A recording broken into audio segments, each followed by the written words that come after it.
Pop It Up Podcast, Pop It Up TV. It's your neighbor, it's your boy, True to Life. Shout out to Shake Supply on the beat.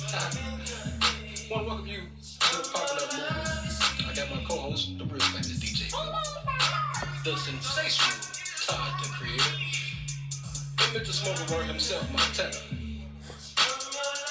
Y'all know what it is. True to Life, Pop It Up Podcast, Pop It Up TV. Let's go, Shake.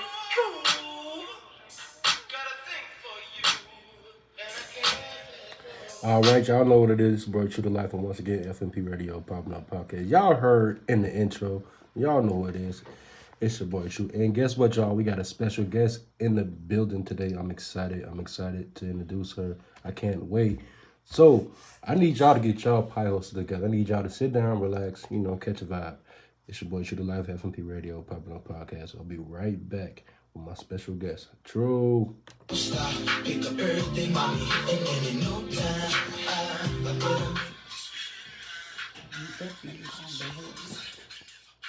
You definitely have a radio voice. Thank you.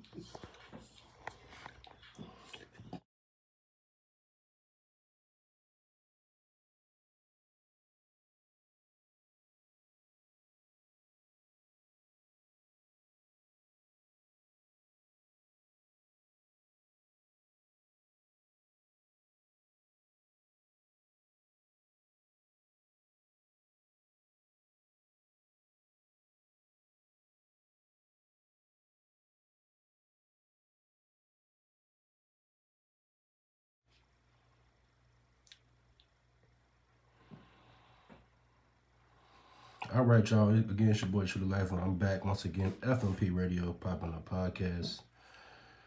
All over. I'm just excited, y'all. Again, we have a special guest, and I'm ready to bring her in. I don't know about y'all. I don't want to wait any longer. I want to bring her in. Today's special guest is none other than the author, Bridgett McGill. I'm excited to have her here. She is on time too. But I'm excited, y'all. So Bridgett, how you feeling today? I'm doing good. The kids won too much today, and we are at the weekend. Yeah, it's the weekend, baby. I'm excited for that. Again, I want to say thank you for coming through. Thank you for saying yes and, touch down on the platform. So I appreciate you. Again, I always tell people, you ain't have to say yeah. Some people, you don't have to. So the minute you said you would come, I said, God, I thank you. Thank you for having me. Again, I want to say thank you. So let's get straight into it. All right. Bridgett McGill, the lady, the woman, the pioneer, the trailblazer. Tell us about yourself.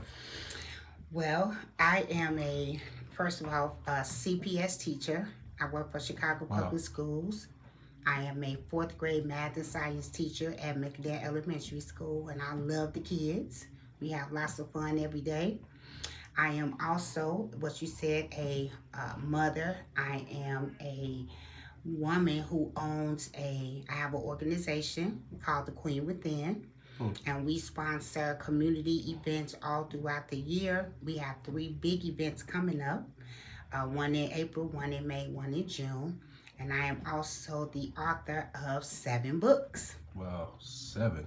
7 books. I don't know why I thought it was just 3. You brought all 7 today? I did bring all 7 today. Oh, wow. That's crazy. I am. So tell us where it all started. I started writing really as a child. Okay. My mother would always, she would watch Westerns, and I just didn't want to watch Western TV every day. And she would say, okay, go read a book. So I started reading books, and then at about 8 or 9 years old, I thought I could write my own book. So every day I would get paper, I would write a 5 or 6 page book. Yeah. I would get a piece of construction paper, make my little holes, and boom, there's another book. Yeah. And I just kept writing. In elementary school, I was on the school paper.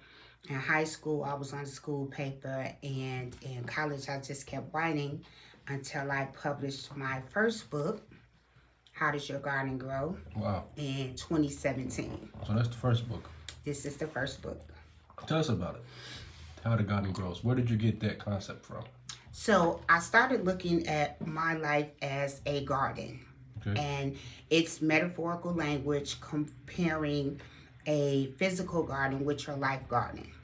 And the same things that you need for a physical garden to grow, you need for your life garden to grow. Yeah. You need sun, you need good soil, you need rain. Even your fertilizer, which is your mess, helps you to grow as well. Yeah. So I just took all the concepts of a garden and I compared them to what you have to do in your life to cultivate a life of abundance.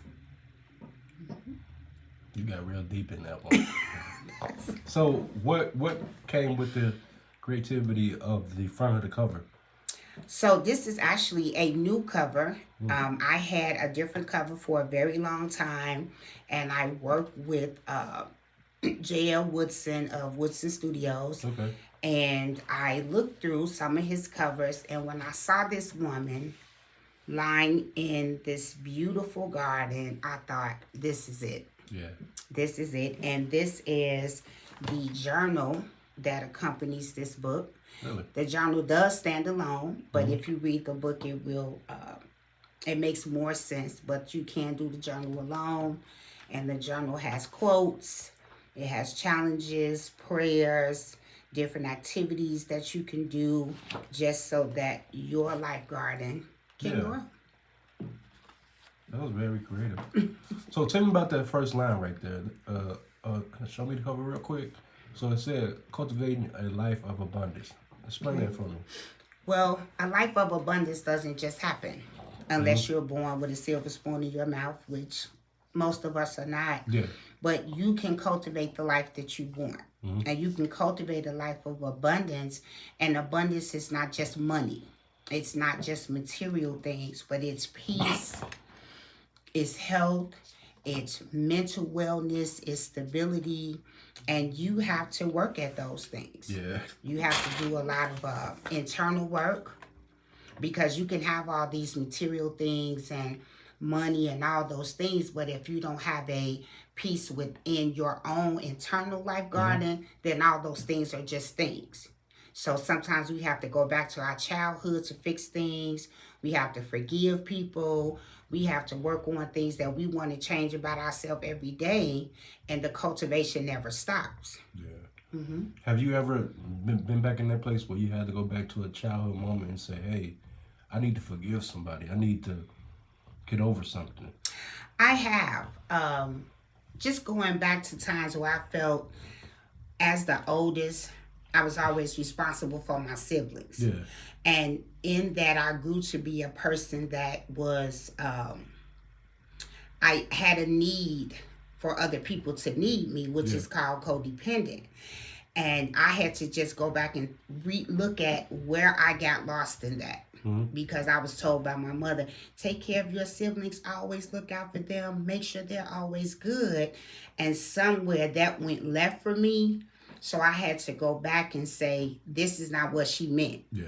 What she meant was look out for your siblings. Because when you have a need to be needed, you attract what? Very needy and a lot of needy people. Correct. So I had to go back to that and fix that little part and adjust that, because for a lot of my life, I just kept attracting people that needed everything. Wow. So I had to just make an adjustment so that I could say no and be okay with the no. Be okay with the no. Some people can't do that. Be okay with saying no. It took me a while. Yeah. It took me a while. Me too. I'm still learning sometimes. I ain't gonna lie to you. It took a minute. Yeah. So tell people about where did you grow up? I grew up on the west side of Chicago. I attended Howell Elementary School. Wow. So I used to live across the street from Howell Elementary School, and that's where I lived till I was about 20. And then I moved to I guess that's the Garfield, maybe that's the Lawndale area. And then from there, once I got married, I moved downtown. Wow. Excuse me, that's amazing. So when it comes to your books, what is your top favorite?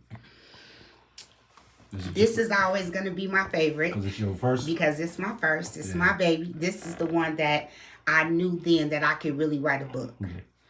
And this is also my favorite because I wrote this book with the mentoring group that I lead at my school. The Emerging Queen. Yes, and they picked out all of the quotes, the coloring pages, the self-care tips, and I just put it together. Okay. So 4th through 8th grade put this together.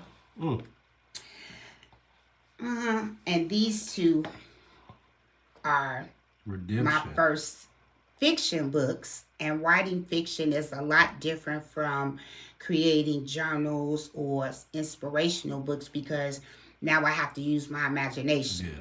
Now I have to think beyond myself. And this book I wrote first, so I proved to myself that I could write a fiction book. And then with this one, we just got down with it. Yeah. We just got into it. So let's start with redemption first. Tell us about redemption, because I already kind of interested because of the cover. Okay. Again, done by J.L. Woodson. He's awesome. Shout out to him. Yes. This book is actually a 3-part series. So I've already started book 2 and book 3. Okay? Sorry. And this book is, a lot of it goes back to what happens to us as people of color in the healthcare system. But someone was shot, and the girl who did the shooting, the person that she shot was in the hospital. Wow. They end up dying. The hospital blamed it on her. But somebody in the hospital knew something different. You got to read the rest. Say less. So what's next for you? So Concrete Bayou is a book that it's a contemporary version of the story of Esther, biblical story, told through the lens of sex trafficking. Real you got juicy. I was about to say, you got juicy. It's real good. And I initially was just going to write this book. Yeah. But all of my friends were like, wait a minute. You can't leave us hanging. What happened to this person? What happened to that person? And one of my friends, she knows who I'm talking about. She says, wait a minute. If there was no body, there was no murder. What a body at? I'm like, girl. So because of all the hype, because of all the Facebook, even on the Amazon reviews, people were saying, well, what happened when they got to Louisiana? Yeah. And what happened to this person? And did they ever find that person? Right. So book 2 plot twist is in the works. And that will probably be released in December of this year. Perfect. So what can we expect from you moving forward?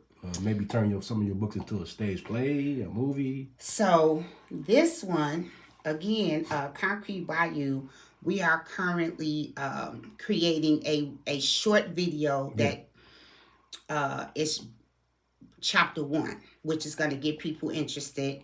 And then we're going to just see where it goes from there. You can expect book 2 this year. And some of the other books I wrote, the oil, there may be a second version to this because there's so many oils that are, we as a people, we're getting more into the oils, into the holistic healing. Yeah. This book has 21 oils in it. They're in alphabetical order. It tells you. So you can smell it through the page. It looks like you can smell it through the page. Can you smell the oil through the page? Oh, okay. Each page got its own scent? Yes. But you have a devotional that's from the Bible that's speaking about different oils or where oil was mentioned. And there's an oil on each page. You have the spiritual meaning, the origin, the benefits of that oil, and oils that oil blends with to create some type of healing. Wow. So we may do book 2 because there's 21 here. Huh? There needs to be a book 2. Okay. And then this book, they want me to bring back. When we did this book, we did it as a corporate activity. So there was about 200 women. Yeah. And this book has different activities in it. So there's spiritual baths, detox bath. There's walking, different exercises, stretches. Where did that title come from? Birthing purpose. Birthing purpose. So a lot of us, we go through life and we know that there's something that we should be doing. Mm-hmm. And sometimes we find out what we should be doing, Yeah. but then we don't know how to do it. So you have to, one, find your purpose, and two, you have to learn how to do your purpose. And once you get into your purpose, it's going to keep evolving. Yeah. It's going to change, and it's going to take on different faces. Uh-huh. So, but the purpose has to be birthed out first. You have to figure out what it is that you're supposed to be doing with your life. Yeah. That's amazing. So, let's get back to Bridgett, the lady. Okay. You said you are married, right? I am not married anymore. Not married anymore? Mm-mm. Okay. Yep. So I am single and Okay. just doing my thing. Yeah. I have 2 children. I have 2 grandchildren. They are amazing. Yeah. And right now I'm just focusing on getting my events done this year. I sponsor community events. Again, Okay. my organization is the Queen Within. We have now partnered with Bethel New Life, and we have a book fair coming up in April. Yeah, let's promote it. That's our book fair coming up. April 27th. April Spring book fair. 27th. There's going to be free books for kids. There's going to be food, raffles, and there's going to be 30 authors. So there's all types of I actually genres. had the first author here before. Really? Yes. Okay, Yep, Nelena Kosh. Yep, she came. Okay, she is my writing mentor. Really? Absolutely, That's she amazing. is. Yep, I love she is her. my writing mentor. I've been rocking with her for many years Yep. now. She's one of the first people I brought on here. Okay. As far as an author. Yeah. Now wait, what time I call her? Yeah. And then in May 11th, we're going to have our 12th annual Mother's Day brunch. Wow, that's amazing. And that's always food, fun, games, gifts for the mothers. And then June 15th, we're going to have our 2nd annual Father's Day brunch because we want to show the fathers some love. Mm-hmm. We don't want them to have to just barbecue and cook for everybody, but we With want the the big sandals on and they feet sticking out, hanging out the bottom of the shoe. Absolutely. We want the fathers to dress up, come, be encouraged, be served, be taken care of. And we want the fathers to know that they mean as much to us as the mothers. Yeah. Mm-hmm. So tell us a little bit more about April 27th. Okay. So I started this book fair. In 2019, it just hit me one day. Mm-hmm. We go to all these pop-up shops. Yeah. But how come we never have a pop-up shop where there's just books? Mm-hmm. So my love for books, I said, you know what? Let's do it. Yeah. So I just kept working on it, putting it together. And in 2022, we had our first book fair. We had about 15 authors. And over the last 2 years, the numbers keeps growing. And we just want people to understand that literacy is always going to be a part of our life. So whether you're reading something online, whether you're reading something, you have to know how to read. Yeah. And reading is important.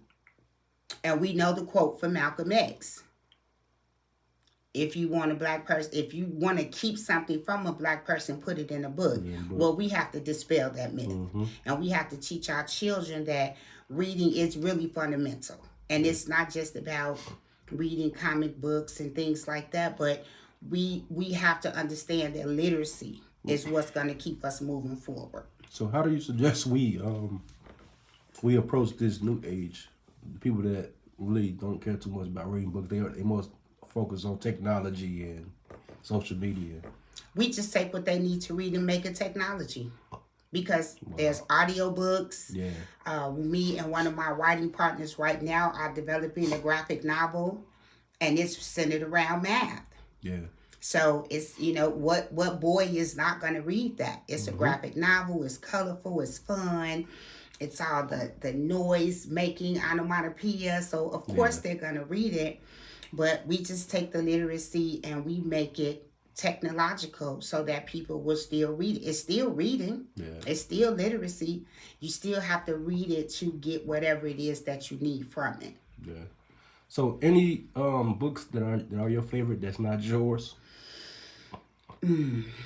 I read I Know Why the Caged Bird Sings when I was probably in 7th or 8th grade. It's still one of my favorite. That will probably be one of my top books. Is it because you related to it, or? You know what? I think it was something different. I used to sneak and read a lot of the bad books like Donald Goines and Iceberg Slim, which I had no business reading in 7th and 8th grade. Yeah. But when I read that first Maya Angelou book, I thought, wow, this is something different. The language was different, and I was very attracted to the language because the vocabulary was new. It was something different than what I would hear every day. And it's still my favorite. Well, I'm glad you found something that you can relate to. But it's crazy that you actually was able to give me an answer when I asked you what book would you like besides yours. Some people be like, well, I just read mine. So. Well, you can't grow as a writer. You have to read different genres. You have to read other styles of writing and what other authors are writing so that your writing develops as well. If you only read yours, you won't grow in your writing. Amen to that. Are you going to be starting maybe a book club soon? I am going to start a book club in this summer. I never worked during the summer, but this summer I'm going to have, so I'm going to launch a writing platform in which people can come in and we're going to have classes on how you can write a book and self-publish. So that's what I'll be doing with my summer. So stay tuned for that because everybody is like, how do I write a book? How do I publish it? What do I do? So I just created a class. There'll be a class every 2 weeks over the summer. And we just going to get all these books out. Everybody has a book in them. And we need to get these books out. So do you have a book that you wrote that you never put out? So there is a book, and it's erotica, and I keep thinking, am I gonna put it out and use my name, or am I gonna use my pen name? But I'm not quite ready to go there because it's still a pending book. Yeah, it's still more to add. Just a little. It's just written. A little. It's written. It's just like I'm not quite ready to cross that line yet. You're not wrong. I'm so like I wonder if she got something in the chamber. She ain't released yet. Yes, I do.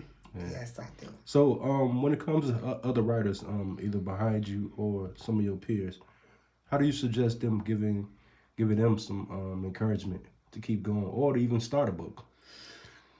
I have a notebook and a pen with me everywhere I go. And that's one thing that I just suggest, or use your phone, have your notepad in your phone. And when an idea comes to you, just write it down. You don't have to worry about putting it in order. The order will come. As you keep adding to it, it'll make sense where different parts of the book go. Excuse me, you don't have to worry about a title right off the bat, but think about what you want to write about. And every time something just hits you that's related to that, or it may not be related to that, but may fit in somewhere, just write it down. It'll all start coming together.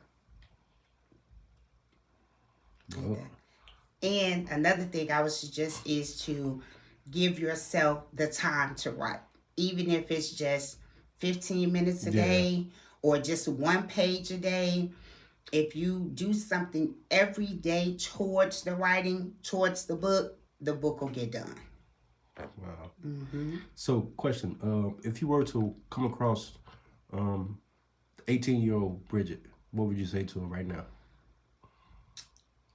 I would say, go to college right now. Go to a 4-year school right now and go ahead and get it out the way.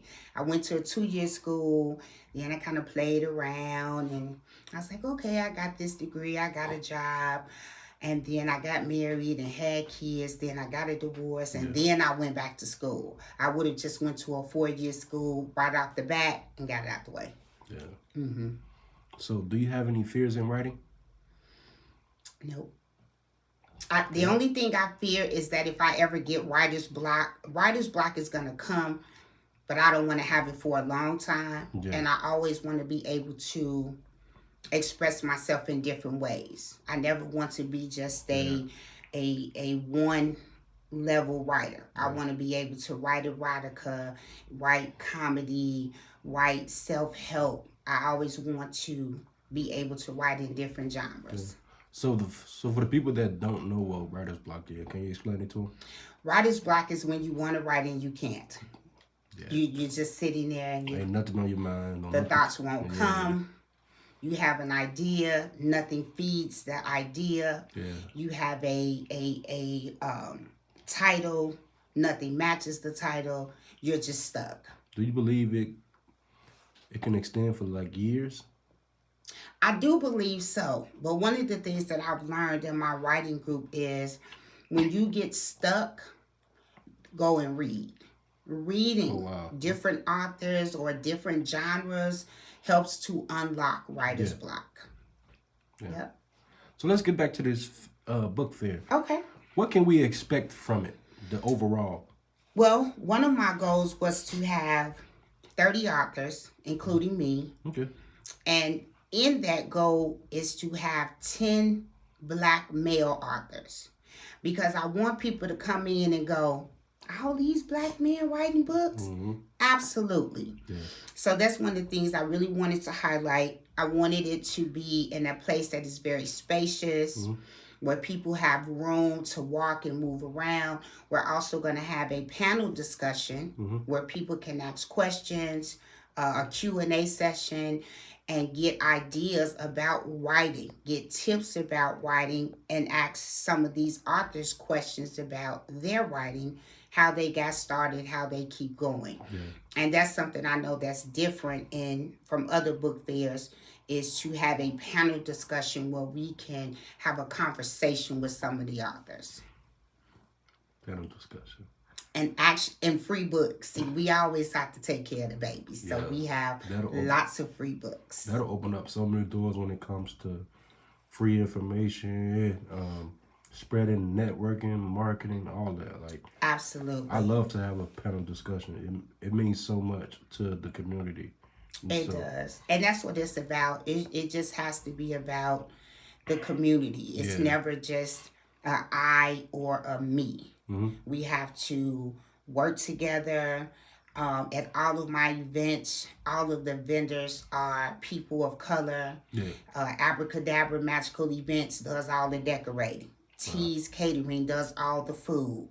We have Trey Walker, who does all of our counting to make sure our numbers stay straight. How we keeping track of everybody, and we want to keep the dollar circulating with us. Corner Store Deli, Kevin Jones, he provides sandwiches. Wow. Maku from Tips and Toes, he brings barbecue chicken tips. It's a collective effort to make sure that the community has what they need. We shouldn't have to go to other communities to get anything. I shouldn't have to go to Wicker Park or downtown or anywhere to go to a book fair. I have everything I need in my community to provide a book fair that's excellent. Mm-hmm. Not something that's thrown together and we got people just hanging out. No, this is a real book fair where you can come and buy books and meet authors and get some food too. And some free books. Spread knowledge. And spread the knowledge. Absolutely. Yeah. I'm excited for you. Thank you. I want to get back to you just for a quick hot second. Okay. So for Bridgett, what do you expect out of her, and what does something that nobody knows about you that you haven't put it in one of your books? Oh, you know what? I can't even think of anything because this first book is a lot about my life and just the struggles I went through, having a mother who was drug addicted later in her life, who ended up passing as a long-term effect of drug use, and just what that was for me as the oldest of 4, stepping up in that role. Yeah. So a lot of my life is there. I'm a teacher, so the kids know my business, and they're like, "Are you famous?" Like, no. They was like, well, how come we can Google you? Because you I wrote famous. a book. Right, because you famous. Because you can only Google famous people. Mm-hmm. I said, not famous. You can't say you can Google me. Yeah, you up there. I can. So you are, in my eyes, you're a celebrity. In my eyes. Thank so you. that's why I always say I appreciate you for coming through because you didn't have to. Oh, thank you. Let's see. And one of my main goals, I'm sorry, I ain't mean that. Go ahead. But one of my main goals to bring people in of all sorts, business owners, artists, entrepreneurs, book authors. I want to spread the same knowledge to where we're pushing you to the next level. Have a way we can. Sometimes it's not something we always can do, but because I have the platform to do it, why not? Absolutely. Especially for my own people. Absolutely. So. Absolutely. And that collective effort, again, is important. You know, I was at a financial wellness class some years ago, and the guy said that the dollar in the Jewish community circulates 6 times before it leaves that community. But in the African American community, the dollar circulates once. Yeah. I thought, oh no. Yes. We got to do something about that. So again, that's why all of my vendors are people of color, because we have to work together. Yeah. You know, if I use a photographer, then somebody else will use that same photographer. Somebody else will use that caterer. Somebody else will use that decorator. We all have everything we need already. Keep everything in house. Absolutely. Yeah. Absolutely. Ain't wrong about that. That's something that I love to do, especially if my people can do it. Why not? And we can, and we are doing it. Yeah. We are doing it as a collective. There's groups of people that are working together all the time. Yeah. But the media wants us to believe that we can't work together, and that it's just not true. We work together and collaborate all the time. So what do you feel like being on the panel of different podcasts is, but coming in as an author and sitting down and having a discussion about I say marriage, relationships, different storylines. How do you feel it would make? Would you be comfortable doing that? Oh, absolutely. I mean, everybody loves to talk about themselves. Yeah, you know? thanks. So yeah, that's no problem, because something that I've been through is something that somebody is going to go through or going through right now, Exactly. and they need the tools to get through it and come out on the other side. So yeah, and the reason I ask that is because we do the live audience setup, and sometimes I want to bring in different intellectual people, authors, songwriters, singers. Sometimes I bring in singers. Okay. And let you get a good 20, 30-minute session to the audience, and you tell them the do's and the don'ts. You know, what made Bridgett. You know what I'm saying? So, And we need it. You know, I'm in contact with a lot of young adult women. Okay. And there's so many things that we can help them to skip over. yeah. One of the books I'm writing that I'll probably finish later this year or next year is called Purpose or Circus. And a lot of times we go into these relationships and you already knew he was a clown. Because even before you get to the circus tent, what do you hear? The music. Dun, dun, dun, dun, dun, It's dun, there. dun, dun. You already know what it was. So don't say you ain't see the red flag. That's all I'm saying. So, but sometimes we just need help understanding that it's okay to say, you know, I'm gonna take a pass right here. It's okay, and we have to teach each other how to do those things, and to also have the tools we need for healthy relationships. To understand that I can have a disagreement with my partner, and I don't have to go away angry. Yeah. Yeah. I agree. I don't have to go away angry. You don't have to. It was a tough talk. It was a conversation that needed to happen. And I don't have to go away and be like, I'm breaking up with him. No, he just checked you. You needed to be checked. And it's all good. It's all good. It's all about communication the right way, right? That's it. And it's just a matter of, in the communication, explaining, why am I saying this? What was the catalyst that made me need to have this conversation with you, and helping you to understand, I need you to receive this so you can go forward. That's why I believe you should ask follow-up questions. Absolutely. Especially when you're assuming why the person is mad or the person is feeling the way they feel. No, ask a follow-up. Yep. Why did you feel this way? Okay. But I thought you feel this way. Okay, well, now I'm about to tell you why I felt that way. You know what I'm saying? You have to be able to say, hey, look, I didn't understand the question. I didn't understand why I hurt you. Absolutely. And so I say... Curiosity is always better than judgment. It always moves it takes away the obstacles. Like you said, when you ask the why instead of saying, I don't appreciate you. Well, let me ask you, why did you? Yeah. Curiosity always works better. I like that. Curiosity. You said curiosity is better than... Judgment. I'm going to remember that, hopefully. So if I drop this at the gym, you ain't going to get mad at me, is he? I'm going to tag you in it. It's all good. Hashtag Bridgett. Hashtag Bridgett. It's all good. So, April 27th, you want to let everybody know where it's going to be? It's going to be at Bethel New Life. Amber Hall. Woo! Shout out to them. The room is so big and it's painted and it's new. They have a parking lot and they have really good parking. So you don't have to worry about, man, is it going to be parking? Yeah. I'm praying for a very sunny, beautiful day. And again, there's going to be raffles. There's going to be coffee, food, little grab and go snacks, free books, 30 authors, a panel discussion, and it's just gonna be a whole vibe of just people. Let's just talk. You say come out. And it's from 11 to... It's from 11 to 3. 3 p.m. And y'all get out early. On Saturday, right. Y'all ain't never got out there early on event. Y'all better come. And guess what? It start late too, so y'all can... That's right. Just in case y'all went out Friday, get up. You got time to get up and come on down. Yep, absolutely. I'm excited. So, before you go, this is what I really want to ask you a few questions ago, but I want to pick your brain a little about it. Have you ever thought about writing a kids' books, and are you going to write one? Well, we are in the process of writing the graphic novel, which is about math.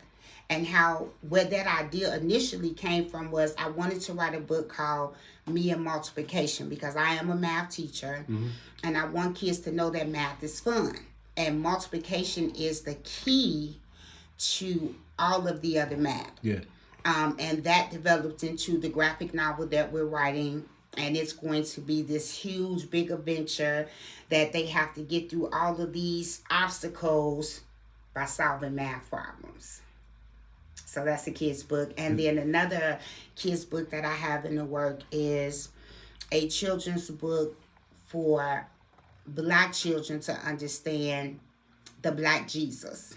Okay. So that they can relate to the Jesus with the woolly hair and the bronze feet. Yeah. That's the Jesus that looks like them. And those are the 2 children's books that I have in the works. Okay. Let's do it. Well, go ahead and take us out, Bridgett. The floor is yours. I just want everybody to come out to the West Side Spring Book Fair. Also for the Mother's Day brunch, if you want to treat your mother, treat yourself, your grandma, bring everybody out.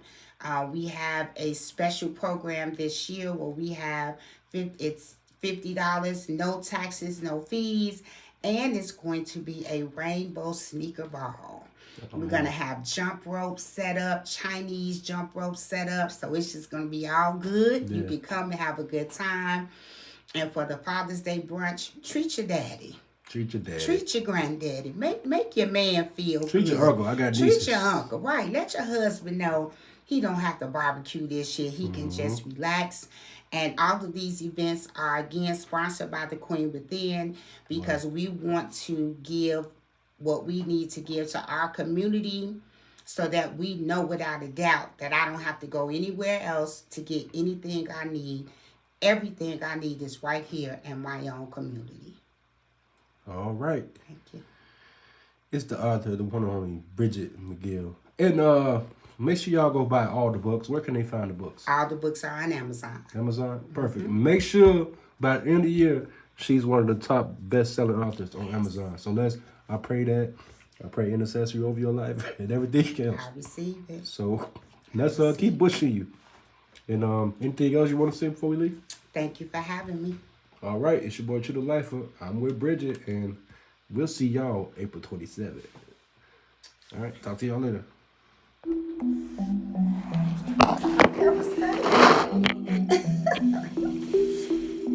My boyfriend gonna get mad at me because I said it was safe.